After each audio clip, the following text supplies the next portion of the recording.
عليكم ورحمة الله. الحمد لله رب العالمين. الصلاة والسلام على أشرف المرسلين وعلى آله وصحبه أجمعين. من قال لا إله إلا الله دخل الجنة. അവസാന വാചകം ലാ ഇലാഹ ഇല്ലല്ലാഹ് കഴിഞ്ഞാൽ അവൻ സ്വർഗ്ഗത്തിൽ പ്രവേശിക്കുന്നു. അതുകൊണ്ട് നാം കെലിമ ജനിക്കണമെങ്കിൽ നാം അള്ളാഹുവിന്റെ പ്രീതിയിലായിട്ട് നാം ജീവിക്കുവാൻ വൽ ആഖിബത്തുൽ മുത്തഖീൻ അന്തിമ വിജയം അള്ളാഹുവിനെ സൂക്ഷിച്ച് ജീവിക്കുന്നവർക്കുള്ളതാണ്. മുത്തഖീൻ ആയിട്ടുള്ളവർ നാം തഖ്വലില്ലാഹി മദാറത്തുൽ സഹാദത്തി അള്ളാഹുവിനെ സൂക്ഷിച്ച് ജീവിക്കുക എന്നുള്ളത് എല്ലാ വിജയത്തിൻ്റെയും അടിസ്ഥാനമാണ് എന്നാണ് മഹാനായ ദൈനുദ്ദീൻ മഖ്ദൂം റളിയല്ലാഹു തആല എന്ന് പറഞ്ഞിട്ടുള്ളത്.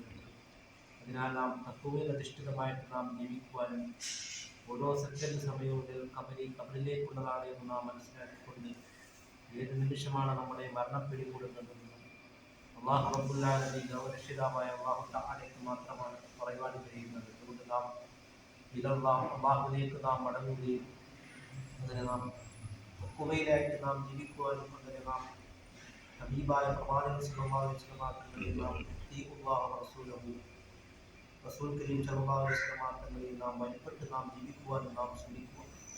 അല്ലാഹു തആല തഖ്വയിൽ അധിഷ്ഠിതമായിട്ട് ജീവിക്കുവാനുള്ള മഹാസൗഭാഗ്യം അല്ലാഹു തആല നമുക്ക് നൽകുകയും ചെയ്യുമാറാകട്ടെ. ആമീൻ. പറഞ്ഞു കഴിഞ്ഞാൽ